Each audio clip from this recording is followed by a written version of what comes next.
All right, so let's jump into a story that it seems like it's everywhere these days. The U.S. government is really seriously talking about banning TikTok. Yeah. Like, it's not just talk anymore, right?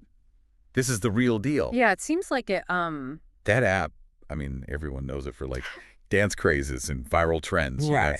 It could actually be like, poof, gone from American phones. yeah. So we've got a whole bunch of stuff here. Um, Legal analyses, political commentary, even people, TikTok creators themselves talking about what they think. Right. Or try to like break it all down. What's happening? What does it all mean? Yeah, and what's really fascinating here, I think, is this is way bigger than just like some tech crackdown. This story brings together national security, the power of social media, and the future of like the U.S. and China, U.S.-China relations. Wow, that's a lot to unpack. So Yeah. let's start with like the basics. What's going on right now? Where do things stand? Okay, so things just got a lot more intense. The Supreme Court, they actually upheld the ban and they sided with the government. Oh. Yeah, and their argument is that TikTok, because it's owned by a Chinese company, it's like a national security risk. Okay. This basically means the Department of Justice can now like enforce this ban. Huh. And they could potentially like cut off access to, sensitive user data by the Chinese government. So is that it then? Like game over for TikTok in the U.S.? Not so fast, not necessarily. There could still be some political stuff happening, political maneuvering. Okay. So President Biden, the outgoing president, has said he won't do anything. Oh, okay. So it's all up to incoming President Trump now. Oh, so the drama continues. All right, so what are Trump's options? Like, what could he do? Well, he's got a few moves he could pull out. One thing he could do is issue an executive order that delays the ban.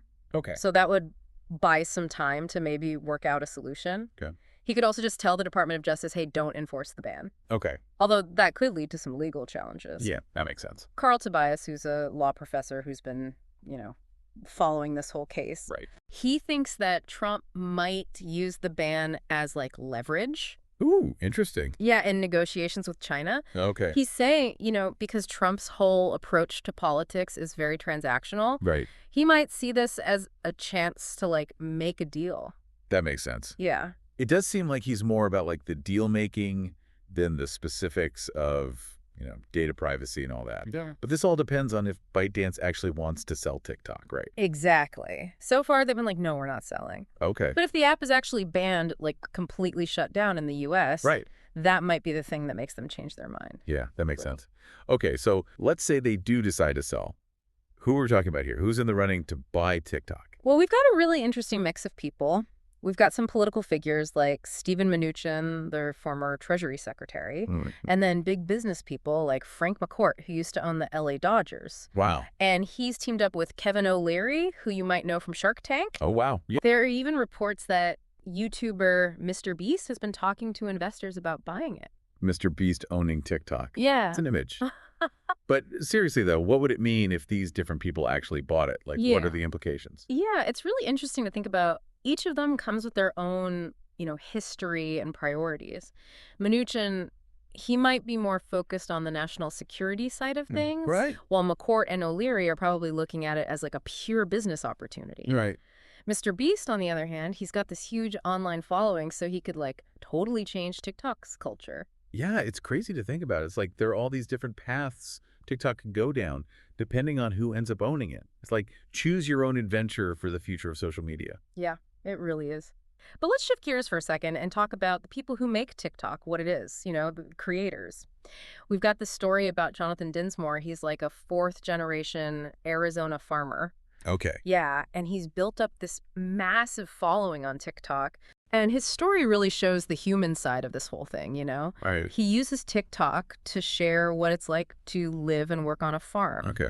He's got like hundreds of thousands of followers, and he's showing them the everyday reality of agriculture. That's awesome.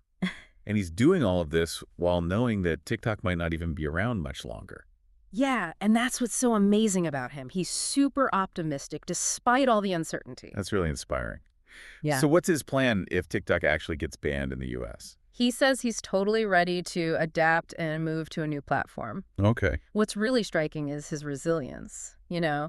He's like, bring it on. I'll find a new way to connect with my audience. That's so cool.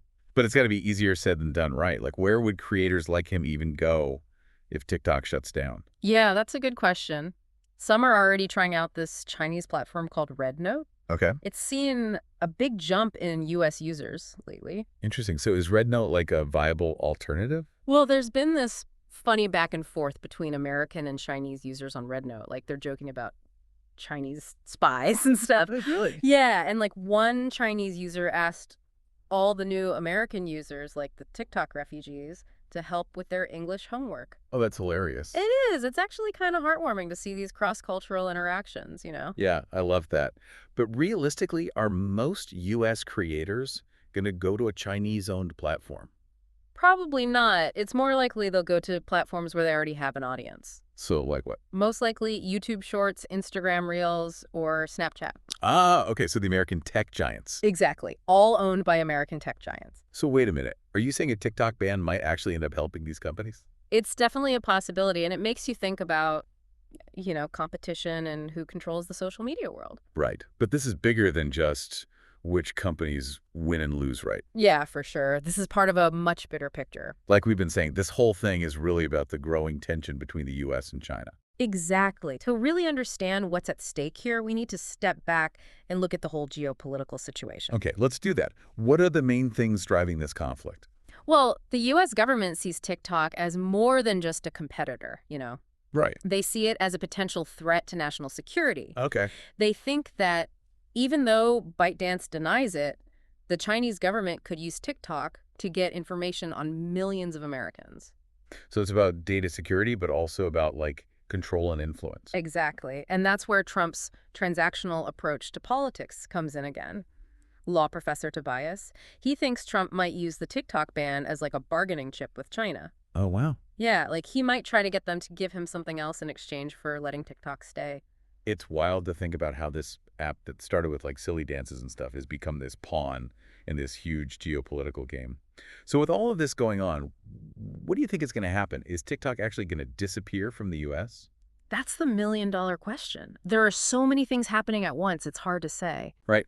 We've got the Supreme Court upholding the ban, Biden stepping aside Trump, ready to make his move, ByteDance maybe feeling the pressure to sell, and all these potential buyers waiting. Yeah, it's a lot. It's a lot to keep track of.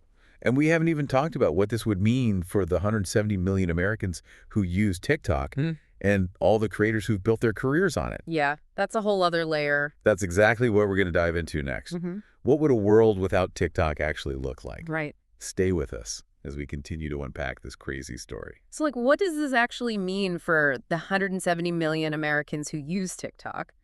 With the Supreme Court upholding the ban. Yeah, like, is TikTok really just going to, like, vanish overnight? Well, some people thought it might just, like, slowly fade away. Like, no more updates, so the app would get all glitchy and eventually just stop working. So, like a slow digital death. Yeah, but it seems like TikTok's ready to go out with a bang. Last week, their lawyers told the Supreme Court that the app would go dark in the U.S. Wow. So no more slow fade, just like lights out. Yeah, like instantly the app just stops working for anyone in the U.S. No more scrolling through your For You page.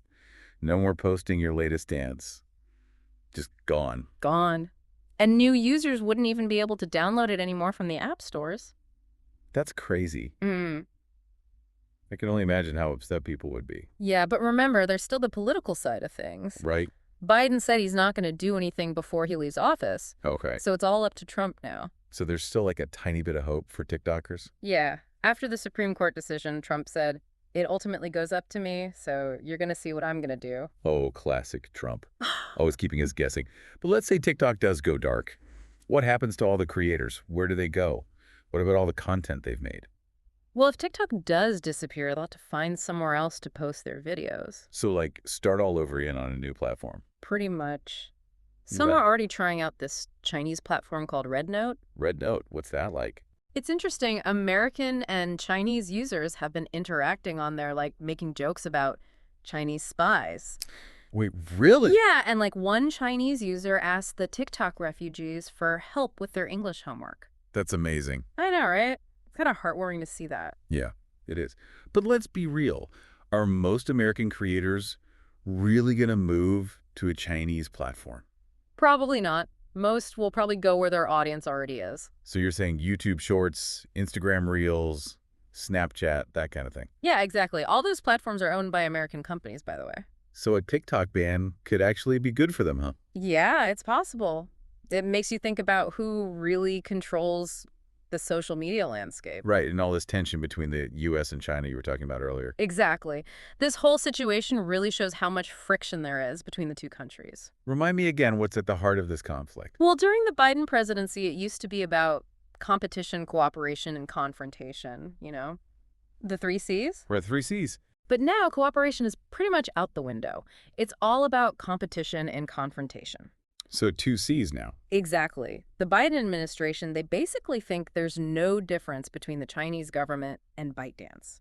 So they see them as like the same thing. Yeah, basically. And that's why they think TikTok isn't just a normal company. They see it as a national security threat. It really shows how technology and politics are so intertwined these days. Totally. Both Trump and Biden have gone back and forth on banning TikTok, which makes sense when you think about how many Americans use it. Right. But Trump, he's a lot more transactional. Yeah. So he might use the ban as a way to get something else from China. So TikTok becomes like a bargaining chip. Exactly. And all this is happening while cyber attacks from China are a regular thing. So this isn't just like a one-time worry. Not at all. For the U.S. government, the threat from TikTok might not even be their top priority. It's all about perspective, I guess. Hmm. What seems like a huge threat to one person might not seem so bad to someone else. Yeah, that's a good way to put it. It's about understanding everyone's different priorities and what motivates them. This whole TikTok thing brings up some really important questions about social media and its role in international relations. Yeah, we've talked about a lot today. The legal stuff, the potential buyers, the impact on creators, and the bigger picture of U.S.-China relations. It's clear that this story isn't over yet. Yeah, and with Trump coming in as president, things could get even more unpredictable. We'll have to wait and see what he does. Definitely. Yeah. This is a story we'll be keeping a close eye on. Yeah. It really does make you think. We start out talking about like silly dances and viral videos, and suddenly it's like international espionage and stuff. Right. It's easy to forget that what happens online isn't just happening in some like digital vacuum. It affects the real world. Totally. Mm-hmm. And the consequences could be huge. We talked about how this could affect creators and users, but like what about the bigger picture, like culturally? What would a TikTok ban mean for American culture? Yeah, that's a good point. TikTok's not just an app anymore. It's like a whole cultural phenomenon, especially for young people. Yeah. It's influenced like trends, language, humor, even how people make and consume content. Right. A ban would totally change American culture. It's like losing a shared language almost, a way for people to connect and understand each other. Yeah. And this isn't just an American thing either, right? This has implications for the whole world. Oh, absolutely. Other countries are watching this very closely. If the U.S. bans TikTok, it could be like a green light for other governments to do the same thing. Not just to Chinese companies either, but like to any social media platform they don't like. So we could end up with like a totally fragmented internet, Yeah. right? Where each country has its own little walled garden and they control what people can see and do online. Yeah, that's definitely a possibility. It makes you wonder what's going to happen to the internet. Will it stay this open space where everyone can connect, or will it become a bunch of separate pieces controlled by governments and corporations? Those are some big questions. I don't think anyone knows the answer yet. But, something we talked about earlier that I keep thinking about is the human side of this whole thing. Yeah. I talked about creators and users and governments, but what about the individual stories? Real people's lives. It's easy to get caught up in the big picture stuff like data privacy and geopolitics. Right. But we have to remember that there are actual people affected by all of this. Like Jonathan Dinsmore, the farmer we talked about. He built a whole community on TikTok, a way to make a living even. And now he could lose all of that. It's a good reminder that this isn't just some abstract debate. There are real faces and real stories behind this. And it's not just creators like him. Think about all the teenagers who use TikTok to express themselves and connect with their friends. For a lot of them, TikTok is more than just an app. It's like a lifeline, a community, a source of joy. Yeah. And what about all the small businesses that rely on TikTok for marketing? Or the artists who found new audiences through the platform? The impact of a ban could be felt in so many ways. It's a lot to process for sure. We've covered so much today. The legal battles, the political stuff, the cultural implications, and the human stories at the heart of it all. So what's the takeaway here? What should people keep in mind as this story unfolds? I think the biggest takeaway is that this whole TikTok thing is about way more than just a social media app. It's like a tiny example of the huge challenges and opportunities we face in this digital world. Right, like how do we balance the power of technology with the role of government? How do we protect people's privacy when data is being collected everywhere? And how do we make sure the internet stays a place where people can speak freely and be creative? Exactly. And there are opportunities too. We can use technology to connect with people all over the world, to learn from each other, to build a more inclusive and fair world. Yeah, it's a reminder that we all have a role to play in shaping the future of the internet. The choices we make, the things we do online, it all matters. So stay informed, stay engaged, stay curious. The story's not over yet, and it's one that affects all of us. Well said. Thanks for joining us on this deep dive. We'll be back soon to explore another topic that's shaping our world. Until then, keep asking questions, keep learning, and keep connecting.